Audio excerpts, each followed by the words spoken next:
wabarakatuh. Selamat pagi teman-teman di forum belajar bersama ya di ruang Awardi. Terima kasih buat panitia khususnya yang telah sudah meluangkan waktu untuk belajar di hari libur di hari Minggu ini. Semoga usahanya nanti bisa maksimal ya nanti. Baik, saya izin menyapa teman-teman ya. Ini dari mana saja sih teman-teman kalau boleh tahu? Bisa di kolom chat dari mana saja. Jakarta. Oh, ada dari Kalimantan Utara, ada dari Denpasar, Demak, Sulawesi. Wah, dari seluruh Indonesia ya, dari Sabang dan Merauke. Oke, teman-teman, karena waktunya 1 jam saja, kita mulai saja ya materinya. Untuk perkenalkan singkat, saya Salahuddin Raibi, merupakan awardi Angkatan PK 242 LPDB. Saat ini sedang menempuh studi di program Pasca Sarjana Teknik Kimia Undip melalui program LPDB reguler dalam negeri. Oke, untuk tips and trik untuk teman-teman agar maksimal dalam tes TBS LPDB ini saya masukkan di awal ya, mungkin supaya nanti teman-teman bisa memperoleh hasil yang maksimal. Yang pertama tipsnya yaitu pahami karakteristik soal ya agar sukses nanti ketika tes LPDB. Oh ya, sebelumnya teman-teman kan udah nggak asing nih sama quote, jika Anda gagal merencanakan, Anda sedang merencanakan kegagalan. Nah, ini saya alami sendiri ketika saya selama ini sebelum lolos LPDB ya, itu mengalami tes TBS LPDB itu sebanyak 3 kali. Nah, pengalaman saya yang 1 kali itu gagal tes TBS karena kurangnya persiapan. Nah, supaya teman-teman sukses dalam tes TBS LPDB ini, saya akan membagikan tips-tipsnya ya, supaya nanti bisa lebih maksimal lagi hasilnya. Teman-teman harus pahami karakteristik soal ya, kayak penalaran verbal itu 23 soal, waktunya 30 menit, kuantitatif 25 soal, waktunya 40 menit, dan pemecahan masalah 12 soal. Nah, teman-teman sebelum berperang nih harus tahu medan perangnya ya, harus tahu karakteristik soalnya, supaya nanti mengerjakannya juga nggak bingung, nggak tegang gitu. Untuk yang kedua, teman-teman harus pasang target yang tinggi. Biasanya untuk passing grade tes TBS LPDP, biasanya sih setahu saya pernah passing grade itu untuk program reguler ya. Program reguler itu biasanya passing grade-nya yang paling tinggi itu biasanya pernah 120, pernah 150. Artinya apa? Kalau hasil maksimal itu kan nilainya 300. Paling enggak teman-teman tuh harus mengerjakan sekitar 50% dari total soalnya. Total soalnya ada 50. Setiap benar itu nilainya 5. Jadi skor maksimal 300, minimal teman-teman harus bisa mengerjakan setengah soalnya. Jadi teman-teman harus pasang target yang tinggi nih. Misalkan menurut saya ya pasang target itu sekitar 200 skornya. Nanti paling enggak kalau teman-teman enggak mencapai angka itu, paling enggak nanti kan di angka 180, 190 seperti itu. Nah, persiapan juga jangan mepet. Biasanya sih ya sekitar 1 bulan sampai 2 bulan, kecuali teman-teman sudah terbiasa mengerjakan TPA Bappenas atau TIU CPNS ya, ini soalnya mirip-mirip. Apalagi teman-teman yang mungkin dalam persiapan tes TBS juga sambil kerja, jadi mungkin waktu yang paling bagus untuk persiapan tes TBS ini sekitar 1 sampai 2 bulan ya. Kemudian seperti yang dibicarakan sama Mas Robi tadi ya, pemateri sebelumnya, untuk soal yang sulit itu lewatin aja soalnya. Karena kita bermain dengan waktu kan. Kalau bisa satu soal itu kurang dari 1 menit.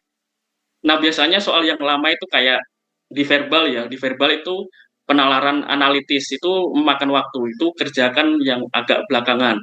Kemudian kalau di kuantitatif itu kayak aritmatika atau kayak di kecukupan data itu juga makan waktu. Biasanya ya ini kembali lagi ya, teman-teman harus tahu karakteristik soal. Kemudian banyak latihan soal, nanti teman-teman juga nanti bisa lancar mengerjakannya. Jadi udah tahu karakteristik soal, udah banyak latihan. Nah, nanti pengerjaannya juga cepet, istilahnya apa ya, sat-set gitu ya. Oke, mungkin langsung saja ya, karena waktunya juga singkat. Untuk overview penalaran verbal, materinya ada sekitar 23 soal ya. Kemungkinan analogi itu ada 8 soal. Penalaran penalaran logis ada 8 soal, kemudian penalaran analitis 7 soal. Nah, soalnya ini biasanya untuk yang awal itu mudah, kemudian untuk ke belakang itu biasanya semakin sulit.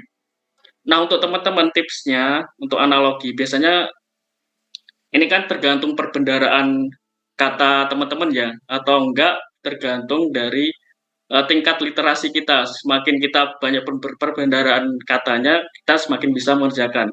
Kalaupun nggak bisa mengerjakan di soal analogi, skip aja karena nggak bisa di apa ya, nggak ada tips, nggak nggak ada pakemnya gitu kalau analogi. Kalau kayak penalaran logis itu kan bisa dipelajari. Kalau penalaran analitis juga bisa dipelajari. Tapi kalau analogi itu ya, kalau kita nggak tahu perbendaharaan katanya, nggak tahu istilahnya, juga pengetahuan umum kita juga mungkin pas soalnya susah, ya kita sebaiknya skip aja. Nah, untuk penalaran verbal ini saya menyarankan fokus saja di penalaran logis dan penalaran analitis. Untuk analogi mungkin sekitar 30 atau 50 soal, teman-teman latihan sekitar 30 sampai 50 soal saja. Nanti fokus ke penalaran logis dan analitis. Karena kalau terlalu banyak di analogi, belajar analogi, teman-teman nanti eh, penalaran logis atau penalaran analitis yang bisa dipelajari itu malah nggak maksimal. Karena analogi ya, kalau misalkan kita nggak tahu istilahnya, nggak tahu ini, ya nggak bisa dipelajari gitu kan. Nah, untuk analogi biasanya ini ya, oke, saya pakai pen dulu ya. Biasanya ada hubungan kesamaan, makna, sinonim. Tapi makna sinonim ini dalam bentuk analogi ya, bukan kayak sinonim nanti sinonimnya A, sinonimnya B apa, atau antonimnya dari kata ini apa, bukan ya. Nanti sifatnya analogi kalau muncul dalam bentuk sinonim atau antonim. Bisa dalam hubungan jenis dari, hubungan sebab akibat, hubungan kata benda dan sifatnya, hubungan orang dan profesinya, hubungan definisi, hubungan urutan peristiwa, hubungan panca indera, hubungan runtutan peristiwa, dan lain sebagainya.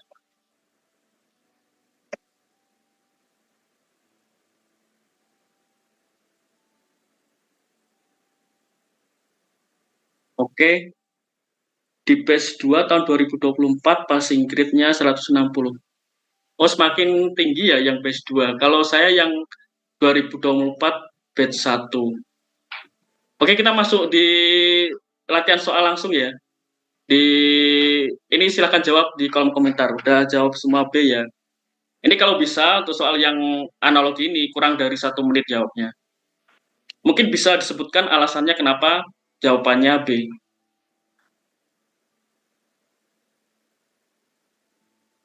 Ya benar ya, jadi untuk massa itu satuannya kilogram, untuk suhu satuannya Celsius ya. Jadi hubungannya itu dalam satu ruas ya. Nanti ada yang hubungannya dari berlawanan ruas juga bisa. Oke, kita lanjut saja di soal nomor 2. Bisa dijawab, kalau bisa kurang dari 1 menit ya. Bisa dijawab dan juga alasannya apa. Jawabannya B, B, B. Alasannya apa kalau boleh tahu di kolom komentar.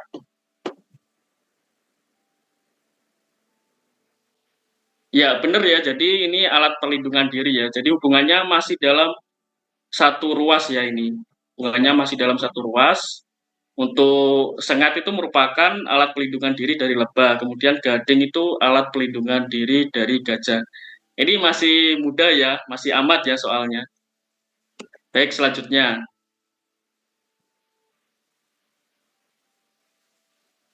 Ini juga masih dalam satu ruas hubungannya.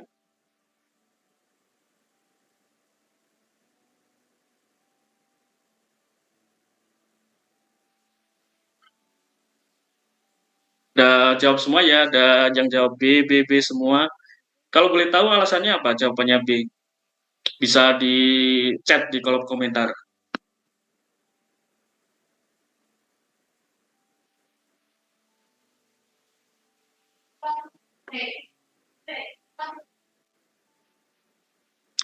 Ya benar, jawabannya letak ya. Jawabannya B. Mata terletak pada wajah, sedangkan bantal terletak pada ranjang. Ini masih dalam satu ruas. Ini masih aman ya soalnya. Nah, ini agak challenging soalnya. Silahkan nomor 4 dijawab. Soalnya apa dan alasannya apa?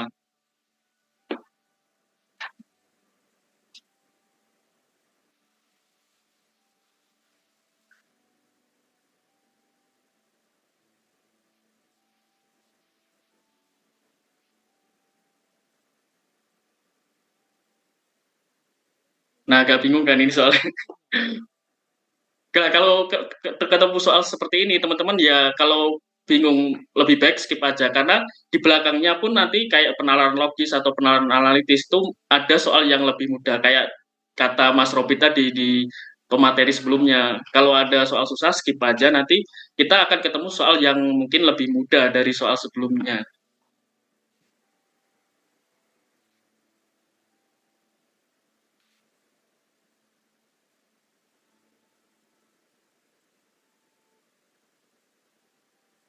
Kalau boleh tahu alasannya apa? Alasannya kelompok sama jenis beda, burung puyuh dan angsa sama-sama kelompok burung tapi jumlah kaki dan roda satu kelompok sejenis kaki dan roda. Ya yang benar alasannya ini ya analoginya kaki dan roda ya. Jawabannya yang benar C ya Charlie. Jadi burung puyuh itu jadi analoginya dia burung puyuh antar ruas ya jadi banyak. Nah ini agak nah teman-teman harus tahu karakteristik dari analogi verbal. Kadang ada yang hubungan kata itu dalam satu ruas, ada yang antar ruas juga. Jadi harus tahu karakteristik soalnya. Tapi kalau kita perbendaharaan kata atau pengetahuan umum kita juga mungkin kurang, misalkan kesulitan ya lebih baik skip aja. Nanti mungkin ketemu soal yang lebih mudah. Karena waktunya kan tadi untuk 23 soal itu terbatas kan. Jadi jawabannya C untuk singa itu merupakan burung puyuh berkaki dua, punya analogi dengan sepeda motor yang punya roda dua, sedangkan singa berkaki empat beranalogi dengan mobil CR-V yang punya roda empat. Jadi singa di sini ya, ini singa, kemudian sepeda motor di sini.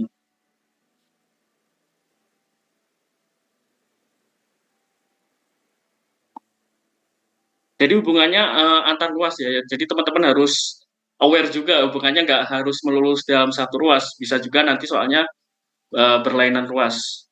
Oke aman ya, aman lanjut.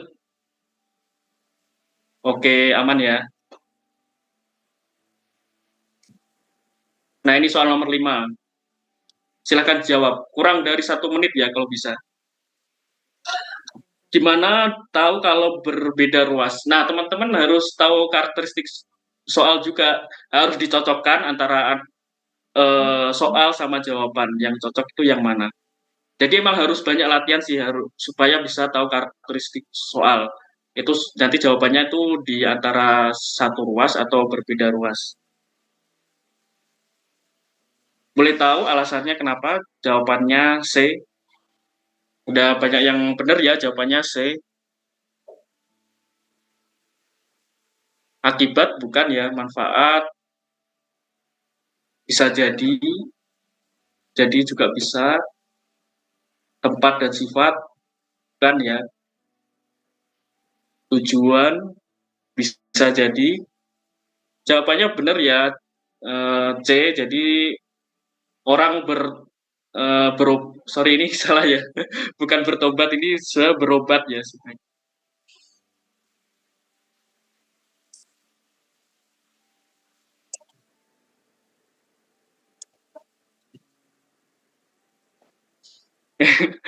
Salah ini ketik.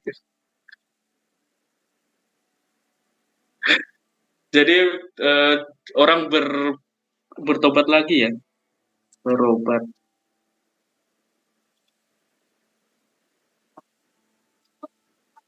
Ya udah benar.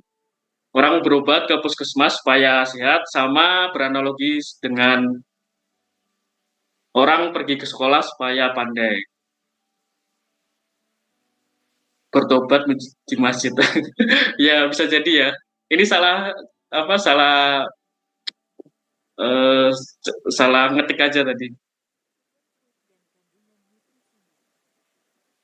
Aman ya? Lanjut ya teman-teman. Oke, soal nomor 6.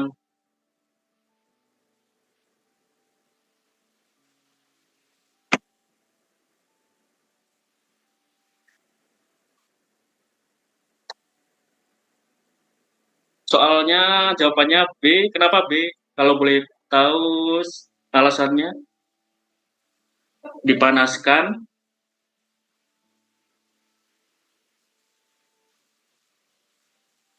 Ya benar ya, jawabannya B. Jadi ini masih dalam satu ruas ya. Jadi air dipanaskan akan menjadi uap, kemudian air dipanaskan, sorry, ini salah-salah.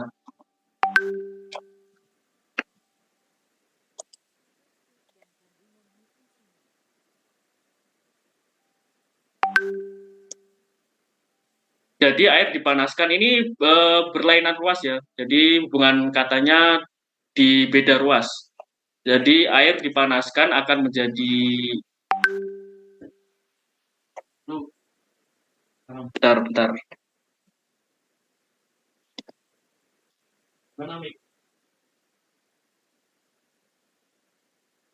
Belum.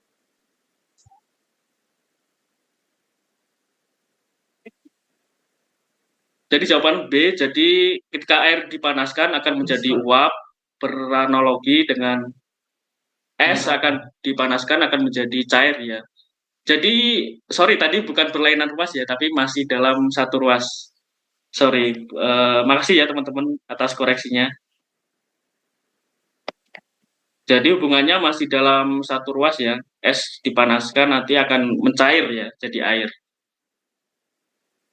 Air kena panas akan menguap dan air jika kena panas akan menjadi air. Ya, makasih ya Mas Ibnu Gifari. Tadi saya salah, sorry. Benar ya, masih dalam satu ruas ya hubungannya tadi. Oke, selanjutnya kita lanjut ya, aman ya. Bawah ya.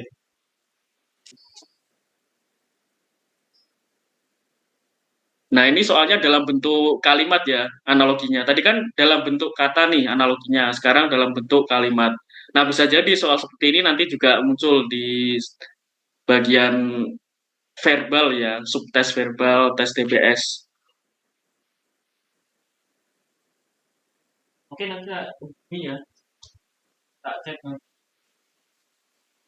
Udah jawab semua D ya jawabannya. Jadi bunyi alarm menandakan adanya bahaya, sebagaimana asap menandakan adanya api. Jadi hubungannya seperti itu ya. Dewi Persik, ya bener. Delta. Karena kalau teman-teman udah tahu perbendaharaan katanya, katanya, tahu pengetahuan umumnya juga, ini bisa mudah. Lanjut.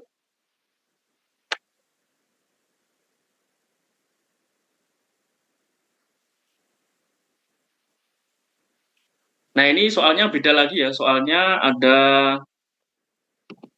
ada tiga kata ya analoginya. Ada tiga kata, teman-teman bisa jawab, jawabannya apa?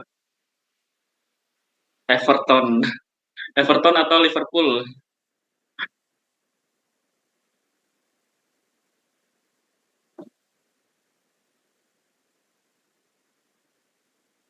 Nah ini pengetahuan umum teman-teman juga dites ya di sini.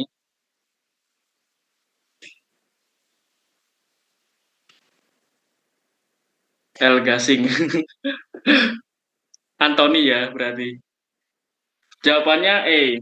Jadi sapi itu makhluk hidup, kemudian beranak itu merupakan cara berkembang biak ya, dan kandang itu di tempatnya. Nah ini beranalogi dengan burung itu merupakan tempat makhluk hidup, kemudian cara berkembangnya bertelur, berkembang biaknya, kemudian tempatnya di sarang. Nah kenapa enggak B teman-teman? Ini kan kuda laut, makhluk hidup juga, bertelur, berkembang biak, laut juga tempatnya. Kenapa enggak B?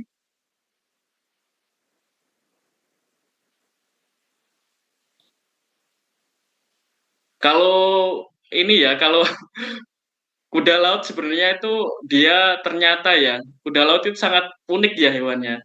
Kuda laut itu ternyata melahirkan dia. Jadi yang melahirkannya pun dari jantannya. Jadi kalau kuda laut itu ya cara berkembang biaknya, yang betina itu transfer telurnya. Nah, telurnya itu di pihak jantan. Kemudian yang jantan itu justru yang melahirkan. Emang agak unik ya kalau kuda laut. Nah, teman-teman ya emang kadang harus tahu pengetahuan pengetahuan umum ini juga. Nah, kalau platypus sendiri, platypus itu walaupun mamalia, dia ternyata bertelur. Ya, bukan melahirkan. Ini juga salah satu hewan yang unik ya. Mamalia tapi kok bertelur, nggak melahirkan.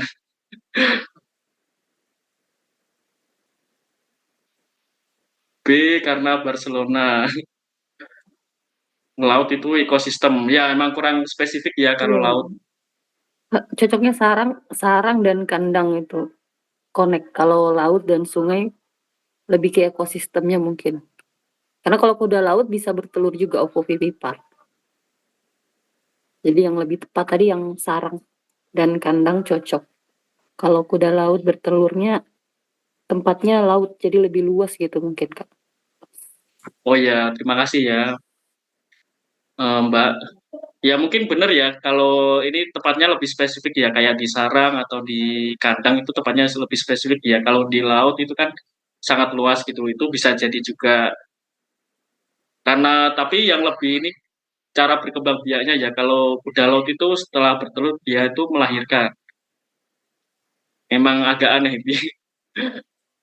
Jadi mungkin itu ya teman-teman untuk tips dari tes analogi itu teman-teman kalau bisa jangan terlalu fokus untuk belajar di analogi. Kalau bisa ya mungkin belajar sekitar 50 soal, 30 soal, nanti fokus ke soal yang lain. Karena kalau misalkan kita terlalu fokus ke analogi, kalau belajar 100 soal pun itu kadang apa ya tergantung perbendaharaan kata, tergantung kita suka belajar atau tingkat pengetahuan umum kita juga memadai atau enggak. Jadi kalau kayak penalaran logis, penalaran analitis, kuantitatif itu kan bisa ada pakemnya ya, ada rumusnya itu bisa dipelajari. Lebih baik fokus ke yang itu.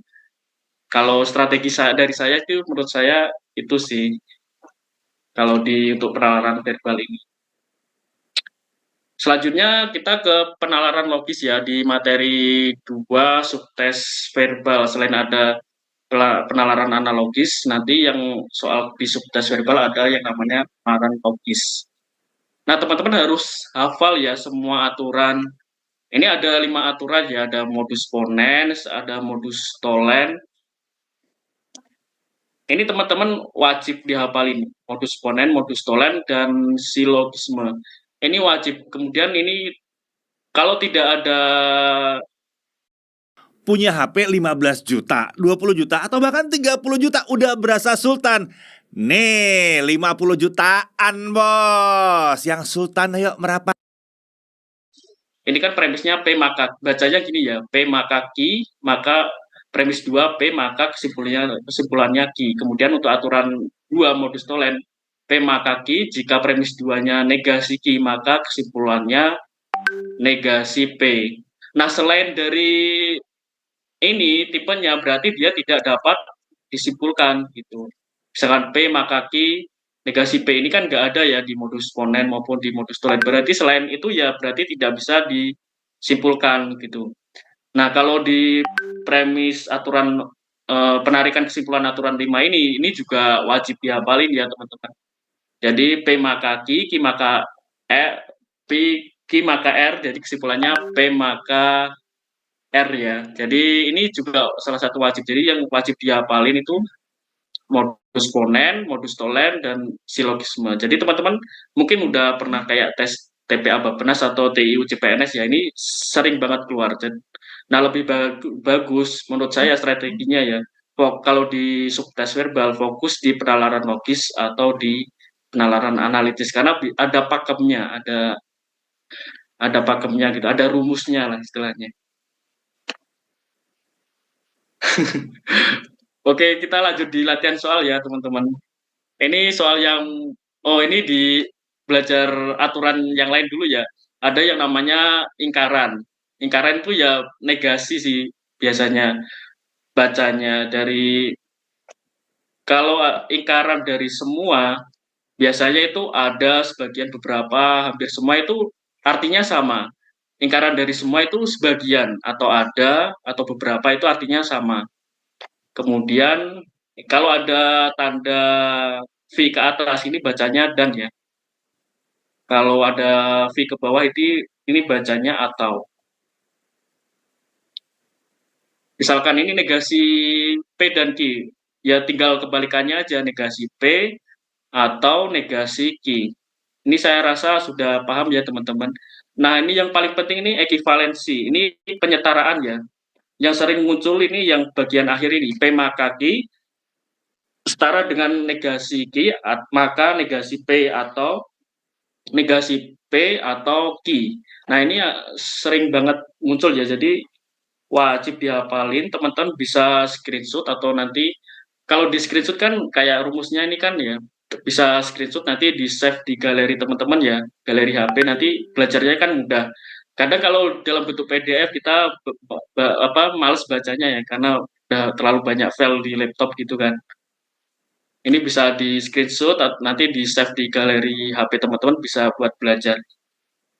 Nah, untuk ekivalensi ini wajib dihafalin sih yang di ini yang paling sering keluar ini. Jadi P maka Q itu setara dengan negasi Q, maka negasi P setara juga dengan negasi P atau Q. Oke, aman ya. Jadi teman-teman, apakah ada pertanyaan terkait dengan penalaran logis untuk overview materinya secara singkat tadi? Slide sebelumnya. Oke. Udah, Kak? Oke, makasih sama-sama. Oke, kita ke latihan soal ya. Nggak ada pertanyaan ya terkait dengan materi untuk penalaran logis. Oke, kita lanjut aja. Oke, silakan nomor 1 kalau bisa kurang dari 1 menit ya soalnya. Ini cukup mudah untuk soal nomor 1-nya. Silakan teman-teman jawab. Dan ini tipe soal apa? Modus ponen, modus tolen, atau silogisme? Silakan di chat di kolom komentar. Jawabannya apa dan tipe soalnya apa?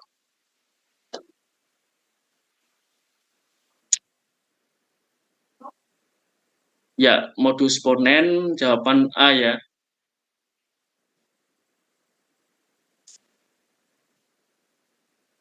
Kita bahas ya, jadi ini ada soal jika dipanaskan pada suhu 100 derajat, ini kita kasih notasi P, maka ini tanda panah ya, kemudian air mendidih Q. Kemudian memanaskan air pada suhu 100 derajat Celcius, sama ya, ini P juga, berarti untuk premis satunya P maka Q, premis 2-nya P, ini termasuk modus ponen ya, modus ponen, jadi dia kesimpulannya Q. Berarti kita nyari jawabannya yang Q, air dipanaskan Sumanto mendidih. Ini Q ya, karena sama kan, ini dia Q. Kemudian air yang dipanas Sumanto tidak mendidih, ini negasi Q.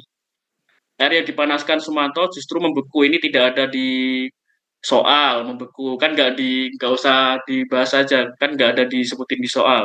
Kemudian air yang dipanaskan Sumanto akan menguap, ini juga nggak dibahas di soal, jadi kita ajukan aja, nggak kita hiraukan. Kemudian tidak dapat disimpulkan, ini bisa disimpulkan ya karena tipenya modus ponen tadi. Jadi jawabannya yang benar A ya, karena kesimpulannya itu ini ya Q. Oke, kita lanjut ya. Aman ya teman-teman?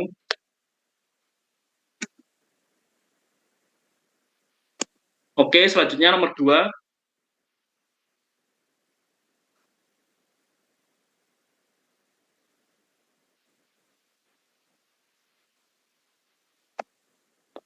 Nomor 2, teman-teman silahkan jawab sama ini tipe soal apa? Seperti itu. tipe modus tolen ya. Jawabannya C. Kita bahas langsung ya teman-teman. Jika Barcelona mengalahkan Real Madrid, wah ini pencinta bola ya yang bikin soal. Barcelona mengalahkan Real Madrid, ini kita Negasi P. ya Barcelona terlalu. Barcelona mengalahkan Real Madrid, kita kasih notasi P, maka supporter Barcelona senang. Untuk premis 2-nya, supporter Barcelona tidak senang, berarti dia negasi Q ya. Kita berikan premisnya seperti ini. Nah, kalau kayak gini berarti dia modus tolen ya. Ini tipe modus tolen. Negasi P. Berarti kita cari jawaban pilihan ganda yang negasi P. Berarti kalau P itu kan Barcelona mengalahkan Real Madrid. Berarti lawannya, berarti Barcelona tidak mengalahkan Real Madrid ya jawabannya. Kita cari ya. Barcelona menang melawan Real Madrid. Ini P, berarti bukan. Barcelona berhasil mengalahkan Real Madrid, ini juga sama. Berhasil mengalahkan, berhasil menang itu sama ya artinya. Barcelona tidak berhasil mengalahkan, nah ini negasi P jawabannya sama. Kemungkinan sih ini, Barcelona tidak senang melawan Real Madrid. Ini juga agak dibahas, tidak senang. Kemudian tidak dapat kesimpulan ini bisa karena termasuk modus tolen ya. Jadi jawabannya C ya, negasi P. Benar. Champion. Nah, udah banyak yang benar ya. Oke, soal selanjutnya teman-teman bisa dikerjakan. Jawabannya apa? Kalau ada soal seperti ini ya teman-teman harus penyetaraan dulu ya. Kayak ada, ini kan atau ya. Untuk premis satunya ada tanda, ada kata atau berarti ada tanda V ya, V ke bawah. Itu teman-teman kalau nggak dirubah ke setara ke maka, yang kayak yang P maka Q, itu akan kesulitan untuk menarik kesimpulannya. Kita bahas langsung ya. Ali tidak rajin belajar, berarti kalau ada kata tidak kita kasih negasi ya, tanda negasi, tidak rajin belajar negasi P atau Q. Nah, negasi P atau Q dia itu setara sama P maka Q. Ali rajin belajar, berarti dia P. Nah, kesimpulannya apa? Kesimpulannya berarti ini bisa dicoret ya, karena sama. Kesimpulannya Q, berarti ini termasuk modus ponen ya. Jadi ini soalnya gabungan ya. Jadi untuk soal ekivalensi dan juga modus ponen. Berarti kita nyari yang Q. Ali tidak menang Olimpiade. Ini negasi Q karena ada kata tidak ya. Ali akan menang Olimpiade. Nah, kemungkinan jawabannya B. Karena sama kan, sama Q-nya kan. Kemudian Ali menang, ini juga bukan ya. Ali menang Olimpiade berarti Q dan Ali tidak rajin belajar, negasi P. Ini juga bukan. Ali tidak menang Olimpiade, ini negasi Q, dan Ali tidak rajin belajar, ini negasi P. Ini juga bukan, karena jawabannya Q kan. Ali rajin belajar, ini P, dan Ali tidak menang Olimpiade, negasi Q. Juga bukan, jawabannya B ya. Kak, yang berarti yang diubah cuma yang depan ya. Tergantung Kak. Jadi misalkan ini kan ada soal atau dan gitu kan. Biasanya kalau penarikan kesimpulan agar lebih mudah kita rubah ke kayak gini tipenya, ke P maka Q atau Q maka R atau dan sebagainya. Bahkan dirubah ke premis yang ada tanda panahnya. Kalau masih dalam bentuk atau dalam bentuk V atau dalam bentuk dan itu akan kesulitan kita menarik kesimpulannya. Kita balik ke ini ya. Yang sering muncul ini sih Kak, yang sering muncul itu negasi P atau Q, atau ini sih yang sering muncul ini, negasi Q atau negasi P sama negasi P atau Q. Kayak gitu. Oke, kita lanjut ya. Nomor 4, silakan.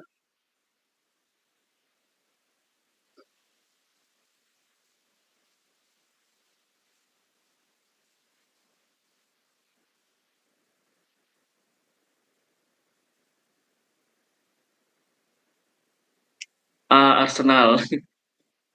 London Utara ya, pendukungnya London Utara. Silogisme. Ada yang jawab E juga. Kok banyak yang jawab A ya?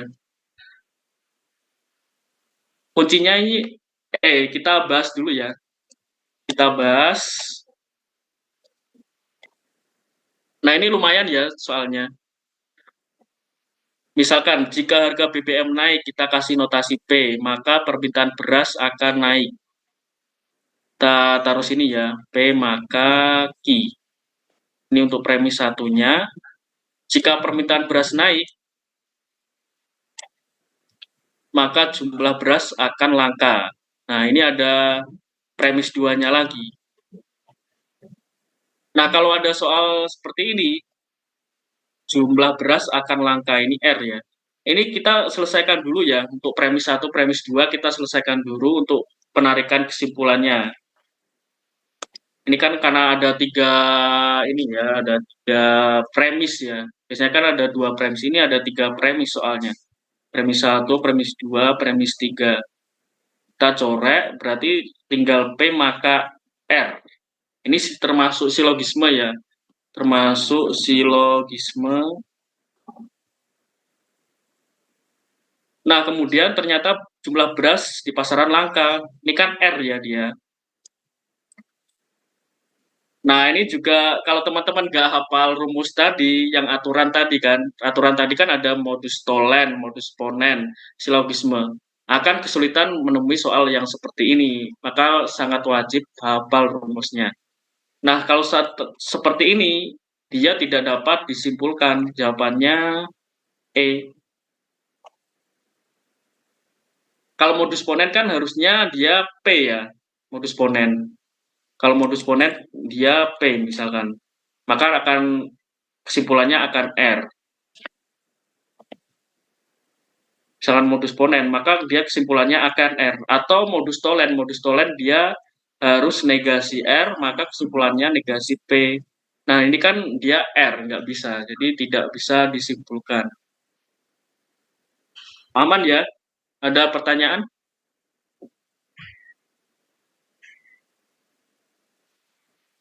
Oke, kita lanjut ya. Nanti kalau bingung nanti di-share ini untuk coret-coretannya. Oke, soal nomor 5. Ini pemain timnas Indonesia ya soalnya yang terkenal dengan lemparan bolanya.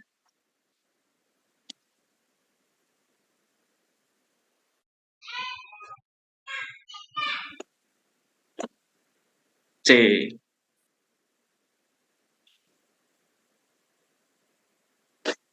Oke, kita bahas ya. Jika Arhan melempar bola, kita kasih notasi P, Aziz akan merekamnya.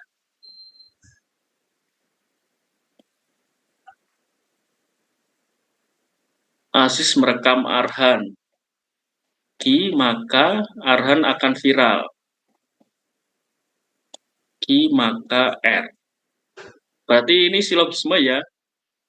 Berarti kesimpulannya dia P maka R. Nah, kita cari P maka R ada nggak di sini? Nah, ternyata nggak ada kan di jawaban ini, di pilihan ganda P maka R. Nah, P maka R. Nah, teman-teman kembali lagi harus hafal dari rumus ekivalensi tadi. Jawabannya D. Salah, jawabannya C. Kita bahas kan. Kita bahas P maka R itu setara dengan negasi R maka negasi P. Setara juga dengan negasi P atau negasi atau R. Nah, teman-teman cari yang pilihan gandanya mengandung ini. Nah, kita cek di pilihan gandanya ya.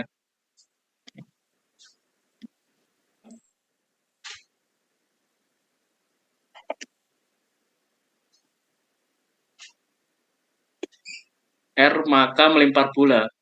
P maka R maka P, ini juga bukan ya. R maka P. Arhan melempar bola. Sorry agak menceng ini. Garisnya nggak pakai, saya pakai mouse ininya.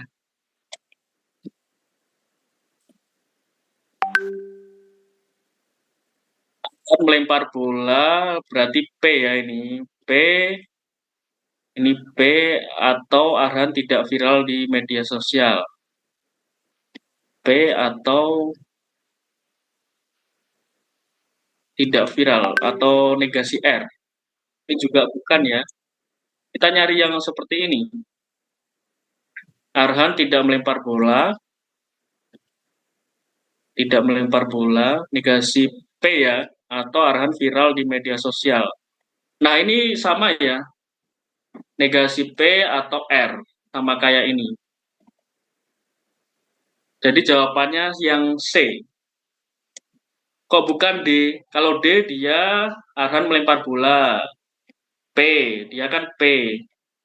Dan berarti tandanya ke atas gini ya. Viral di media sosial. R. Nah itu bukan setara ya. Jawabannya kan tadi kesimpulannya kan dia P maka R ini. Nah, P maka R itu ekivalen dengan P maka R ekivalen dengan ini ya. Nah, sorry agak ini ya, kalau coret-coretnya kurang rapi. Nggak pakai pen saya, pakai mouse. Ya, ada dannya ya, jadi bukan setara, nggak ekivalen. Jadi teman-teman harus sekali lagi, kayak rumus modus tolen, modus ponens, silogisme, dan ekivalensi tadi harus hafal. Kita lanjut lagi ya. Ini kita skip dulu. Nah, ini soal ingkaran ya. Nomor 7, silakan jawab untuk soal nomor 7.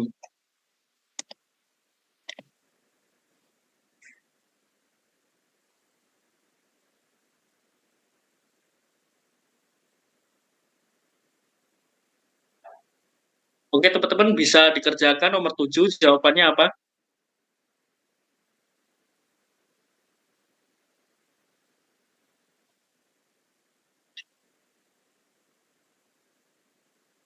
Oke, tinggal 15 menit ya. Jika Ultraman adalah tokoh fiksi, ini kasih P ya, maka Conan adalah detektif. P maka R.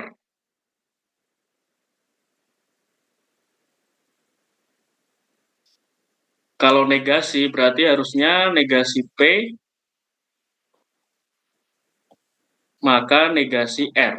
Kita cari yang seperti ini. Jawabannya adalah D ya.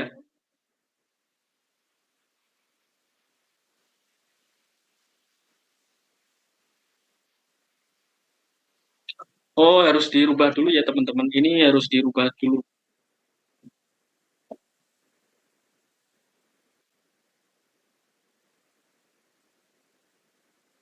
Nah, ini kalau kayak gini teman-teman masih kesulitan ya. Ini dirubah dulu ke ekivalensinya. Tadi kan negasi sama ya, negasi P atau R. P maka R itu setara dengan negasi P atau R. Jadi jawabannya P dan negasi R. Jawabannya adalah D. Ultraman adalah tokoh fiksi. P. Ini ada dan ya. Dan Conan bukan kan negasi kan. Dia seorang detektif. R. Ini jawabannya ya ini kan sama kan. Jawabannya sama.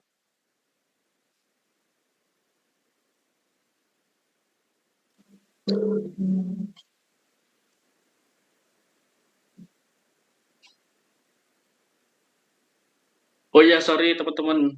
Tadi maka nggak bisa dinegasikan ya. Terima kasih buat koreksinya dari Mas Ibnu Gifari. Oke, kita lanjut ya.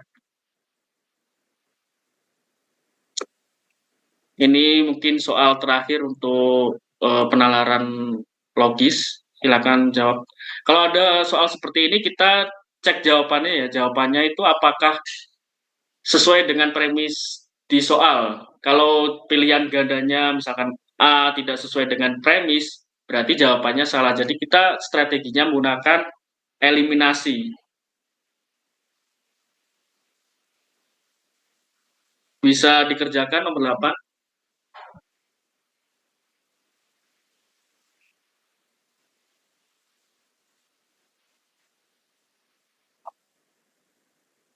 Jawabannya E ya. Kita cek dulu ya teman-teman. Kita cek. Semua yang tinggal di asrama adalah mahasiswa akuntansi yang mengambil mata kuliah akuntansi biaya. Bukan ya.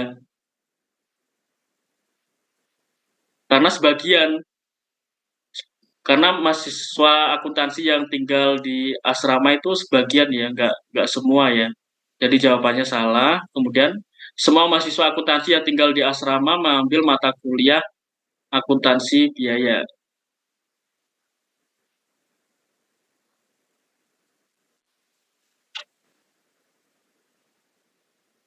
Jawabannya adalah B ternyata.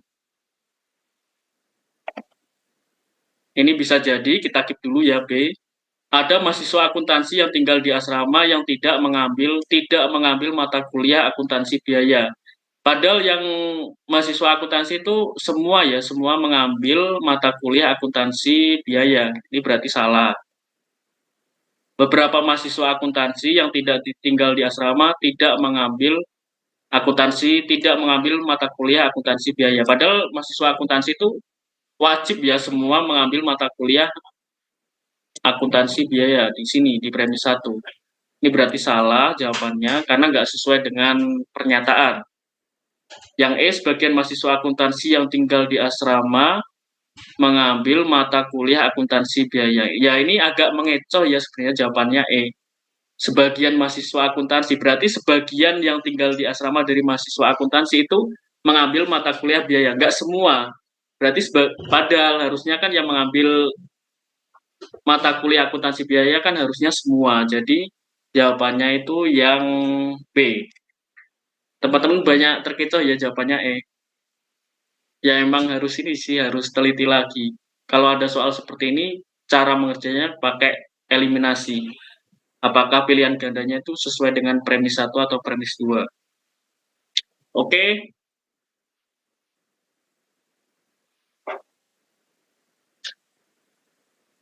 Enggak semua sih, Kak. Kebanyakan memang ada beberapa soal, kalau premis 1-nya itu semua, terus premis 2-nya sebagian, nah penarikan kesimpulannya kan biasanya sebagian kan. Ternyata itu enggak semua kayak gitu. Kita harus cross-check lagi jawabannya, apakah pilihan ganda itu sesuai dengan premis 1 atau premis 2 sesuai enggak. Kalau misalkan dia sebagian, benar sebagian, tapi enggak sesuai dengan fakta yang diberikan juga salah jawabannya. Izin nggak adanya Kak. Itu kan sebenarnya yang tinggal di asrama kan sebagian, bukan semua ya. Kalau jawabannya B, berarti kan semuanya yang tinggal di asrama gitu. Padahal kan ada premis yang menyatakan sebagian mahasiswa gitu, yang tinggal di asrama. Gitu Kak. Ini bukan semua mahasiswa, Kak. Ini semua mahasiswa akuntansi. Mungkin kakaknya ngiranya semua mahasiswa ya. Ini semua untuk semua mahasiswa akuntansi, bukan semua mahasiswa. Jadi semua mahasiswa akuntansi yang tinggal di asrama mengambil mata kuliah. Nggak, di premis kedua kan sebagian itu, bukan semua Kak. Harusnya tetap konsisten bahwa yang tinggal di asrama itu sebagian, bukan semua gitu. Kalau jawaban B kan jadi semua kan gitu. Gini Kak, ada premis semua, jika ada premis 1 semua, premis 2 sebagian, maka kesimpulannya adalah sebagian, karena setahu saya sebegitu Kak, atau gimana. Jika ada premis 1 semua, premis 2 Ya. sebagian, maka dapat kita simpulkan bahwa pilihan salah satu di antara jawaban ini adalah Nah, sebagian. ini kalau menurut saya benar yang Mbak Zulfia Fitri. Kalau malah sebagian dari sebagian itu, kalau nangkepnya saya seperti itu. Nah, mungkin yang dimaksud Masnya tadi, kalau misalkan semua mahasiswa bukan akuntansi ya, semua mahasiswa, semua jurusan lah, tinggal di asrama mengambil mata kuliah akuntansi biasa, ya itu mungkin salah. Tapi ini kan semua mahasiswa akuntansi yang tinggal di asrama, kan semua mengambil mata kuliah akuntansi biaya, wajib dia mengambil mata kuliah. Kecuali dia kalau sebagian mahasiswa akuntansi yang tinggal di asrama, berarti dia sebagian dari sebagian, kayak gitu. Paham nggak?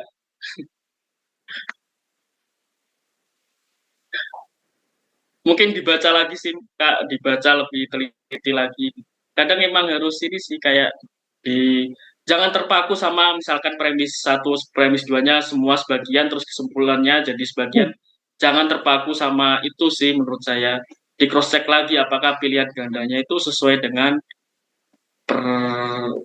pernyataannya yang di soal. Oke, paham Kak, makasih. Oke, makasih. Kita lanjut ya. Ini kita skip. Mungkin nanti jawabannya saya share ya ke panitia untuk latihan soal yang belum sempat dikerjakan.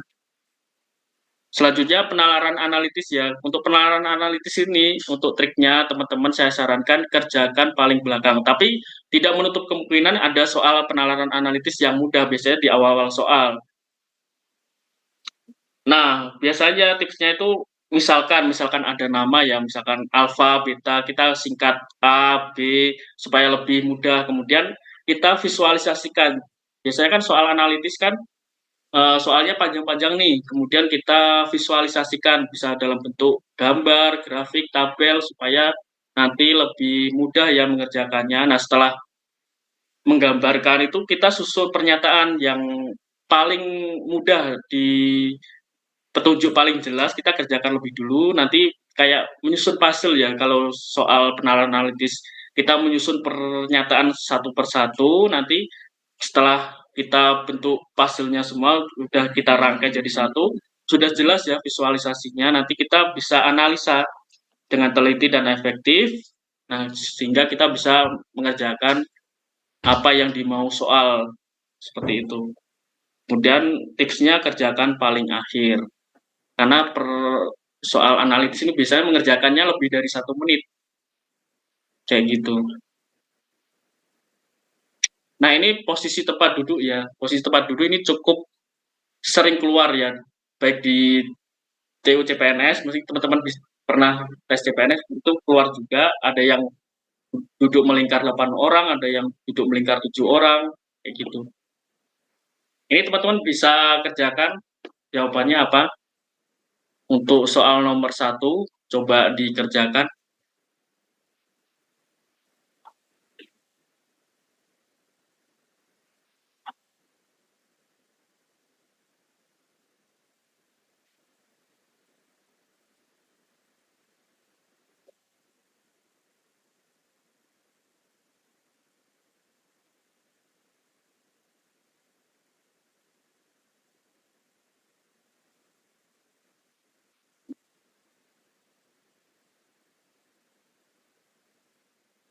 Coba saya timer ya. Berapa menit? Coba dikerjakan. Untuk mengerjakan soal ini butuh berapa menit waktunya? Kalau bisa sih 1 sampai 2 menit. 2 menit udah maksimal ya. Kalau bisa sih 1 menit.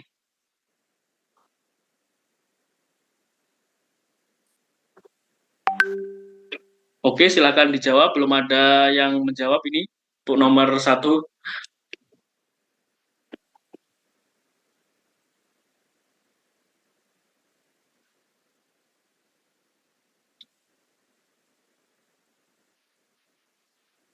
Oke, B.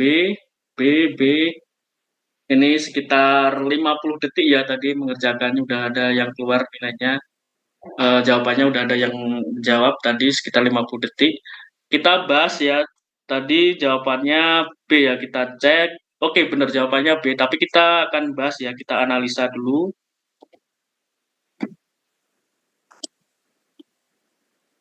Untuk tempat duduk biasanya kita ini kan bikin lingkaran, kemudian kita bagi rata. 1, 2, 3, 4, 5, 6, 7, 8. Nah, kita misalkan kita seperti tadi kan tipsnya. Misalkan ini Aga, kita singkat A, Didi singkat D, Laura. Karena ini sama-sama L, kita kasih namanya saja. Laura sama Lala, Gael, Mikel, M, Rani, Togi. Nah, ini duduk melingkar ya. Kemudian pernyataan di bawah ini yang benar berdasarkan deskripsi di atas apa? Misalkan ini, Gael duduk berseberangan dengan Aga. Biasanya di sini pertama posisi tempat duduk, kemudian berseberangan berarti lurus ya dia. Lurus sama Aga. Kemudian Mikel duduk di antara Togi dan Lala.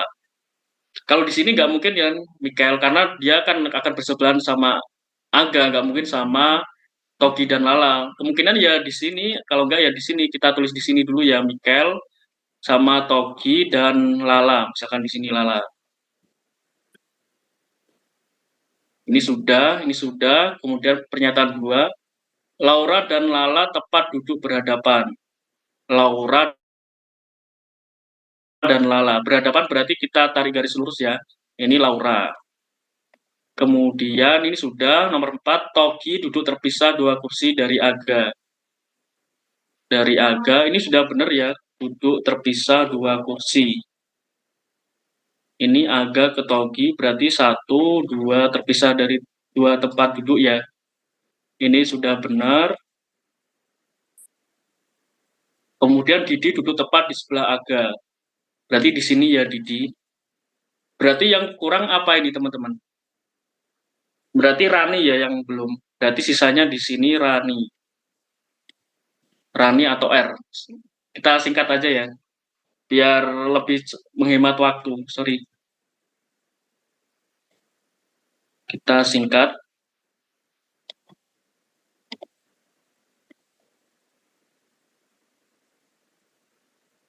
Nah, ini posisi tempat duduk udah diketahui semua, tinggal soalnya maunya apa nih? Pernyataan di bawah ini yang benar berdasarkan deskripsi di atas. Kita cek ya. Didi duduk di antara Gael dan Togi. Ini salah ya. Karena Didi ada di antara Aga dan Rani. Rani duduk dipisahkan 2 kursi dari Togi. Ini benar. Jawaban B ya. Dipisahkan 2 kursi ya. Ini bisa jadi benar, kita keep dulu, kemudian Rani dan Didi duduk berseberangan. Salah, karena Rani berseberangan dengan Mikel. Ini salah. Togi duduk berseberangan dengan Rani. Nomor D. Untuk jawaban D, Togi duduk berseberangan dengan Rani. Togi duduk berseberangan dengan Rani. Salah ya, karena dia berseberangan sama Didi. Ini salah. Mikel duduk berhadapan dengan Didi. Mikel duduk berhadapan dengan Didi juga salah karena Mikel berhadapan dengan Rani. Jadi jawabannya yang benar adalah B. Aman ya teman-teman. Kemudian nomor 2 silakan berdasarkan, kita copy dulu ya. Izin memotong Kak Salahuddin. Ini karena waktunya sudah habis. Oh iya, udah habis ya. Oke Iya. teman-teman, nanti soal untuk sisa, karena penalaran analitis ini makan waktu banyak ya. Masih ada 5 soal, ini kayaknya nggak cukup. Nanti saya kasih coret-coretannya gitu ya. Sekalian share materinya itu. Mungkin itu saja. Terima kasih apabila ada kesalahan tadi. Saya mohon maaf ya, mungkin terima kasih yang udah ngoreksi juga. Saya doakan teman-teman yang sudah on the track nih, udah belajar di tes TPS, nanti moga-moga hasilnya sesuai rencana ya, hasilnya maksimal gitu. Dan nggak cuma lolos di tes TPS saja, nanti mudah-mudahan juga berhasil di tes wawancara, saya doakan. Mungkin itu saja dari saya. Jika mau tanya-tanya seputar beasiswa atau tanya seputar LPDP bisa reach out ke Instagram atau di email juga bisa. Mungkin itu saja dari saya. Terima kasih. Saya kembalikan ke Mbak Amalia. Baik, terima kasih Kak Salahuddin karena telah memaparkan materi verbal pada 60 menit terakhir ini. Mungkin teman-teman kayaknya waktunya masih kurang banyak ya ini. Kalian masih belum puas sama materi verbal yang disampaikan, jadi kalian bisa kontak ke Kak Salahuddin langsung. Mungkin Kak Salahuddin mau menulis user Instagramnya di kolom chat, Kak. Oh iya, boleh Kak. Nanti saya tadi username-nya ya di kolom komentar. Betul, Kak. Oke. Nah, ini tadi aku lihat-lihat kalian juga semangat banget. Nah, setelah ini akan ada sesi penyerahan sertifikat apresiasi untuk Kak Salahuddin. Bisa di next untuk operator. Nah, selanjutnya akan ada sesi dokumentasi juga. Saya akan bantu menghitung dan operator bisa tolong bantu capture-kan. Siap ya, Kak? 1, 2, 3. Nah, sudah. Terima kasih banyak, Oke. Kak, sekali lagi. Terima kasih Mbak Amalia dan tim Ruang Awardi lainnya. Terima kasih. Sukses Iya. buat teman-teman untuk tes TBS-nya. Terima kasih. Ya, baik, Kak. Untuk Kak Salahuddin jika ingin meninggalkan ruang diperkenankan. Nah, Oke. teman-teman